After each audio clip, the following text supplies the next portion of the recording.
Hi guys, welcome back to my channel. So today I'm going to tell you guys a few things that I've noticed with my own natural hair while I was transitioning and on my natural hair journey. These are just a few things I've noticed with my natural hair that I just decided to share with you guys, and maybe it will help you all on your natural hair journey as well. So if you guys are interested, then definitely keep on watching. Oh, and don't forget to subscribe. I will have tons of cool videos. So the first tip that I learned, or kind of thing that I noticed with my hair, is the more I protective style, the faster my hair grows. And I know this sounds really weird, but every time I protective style and I take my hair out, I always see a substantial amount of growth. And it doesn't matter what you do, whether you do a quick weave, whether you do a wig, whether you do braids, just make sure that the protective style is not tugging or pulling at your hair and damaging your hair. So yeah, that's one thing that I noticed with my hair. The second thing I noticed with my hair is that shampoo is not necessary. Now I know this sounds really gross, but honestly I have went like 3 months without shampooing my hair. I co-wash my hair. Like, I don't just leave it dirty, I promise you. I use co-wash. I used to co-wash twice a week.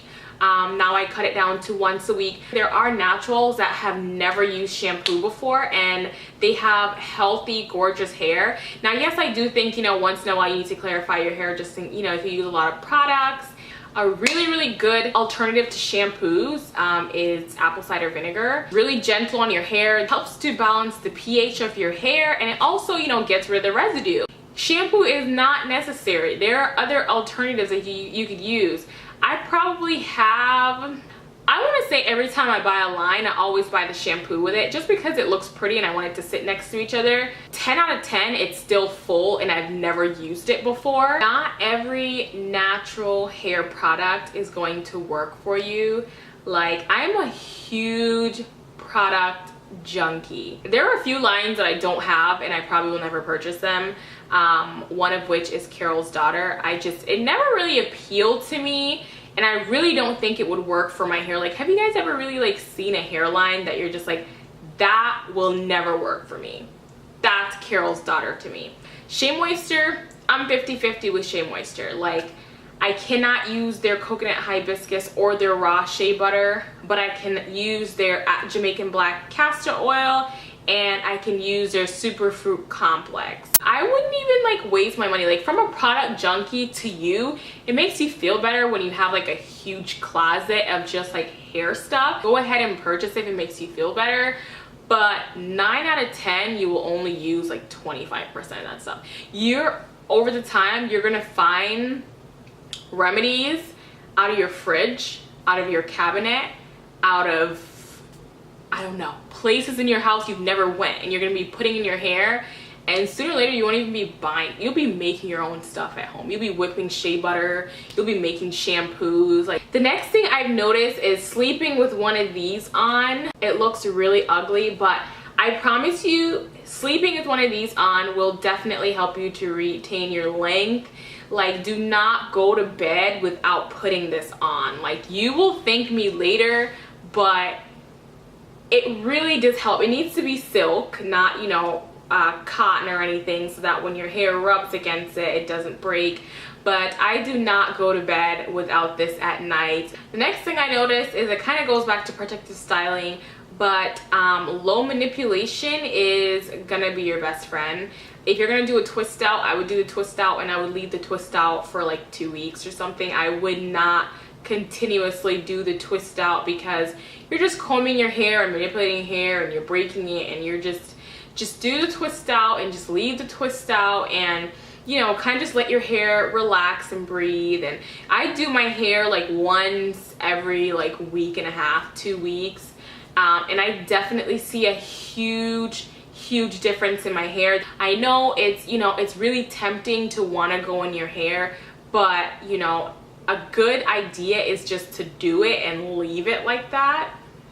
Another thing I realized with my hair is, if I do my deep condition it, and I do my lock method and I follow all the right steps, My wash and goes really don't take that long. Like, it's actually, to me, seems like a wash and go. Like, that's my staple go-to routine, because twist outs and all that stuff, that takes way too long. I'm like, I don't have time for that.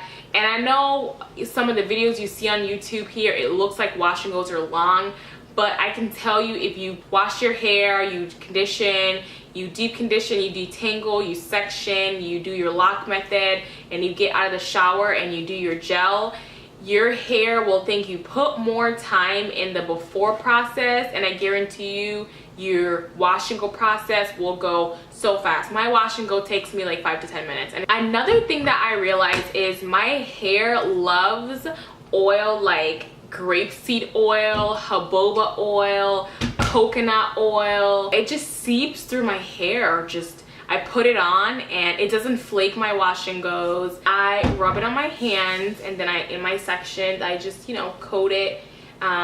This is like my staple. It penetrates my hair shafts and it just makes my hair so moisturized, especially my lock method.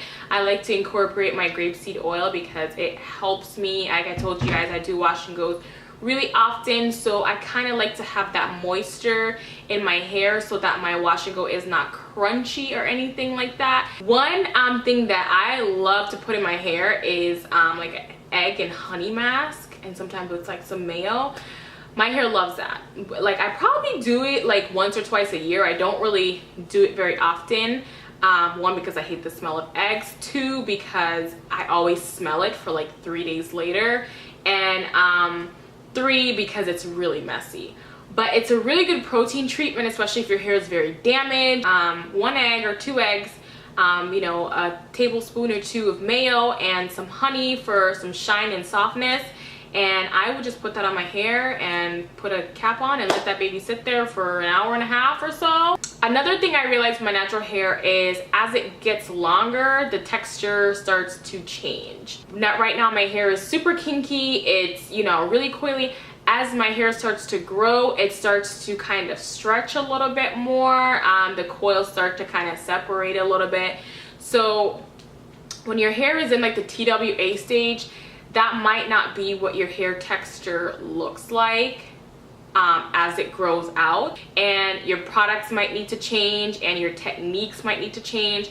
Basically, you got to keep up. It's like makeup trend. You got to keep up with it as it grows. Routine is going to be, you know, your best friend for natural hair. If I wash it every 2 weeks and I, you know, deep condition every time, and I do my hot oil treatment every 3 weeks or something, I feel like that the steadiness and the consistency is what's going to get you going. You know, you don't have to switch up hair products every week, or, you know, switch up your routine every week. Just find a routine and stick with it. You know what I mean? That is it, guys. Like I said, these are things that I notice with my hair. You know, you could probably notice the same things, or you could be completely opposite from me. That's the beauty of natural hair. Everybody's hair is different. You know, everybody's hair is unique. So, you know, just kind of find what works for you and, you know, just stick with it. Thank you guys so much for watching, and I hope that you guys enjoyed. Don't forget to like, comment, and subscribe, and I will see you guys in my next video. Bye.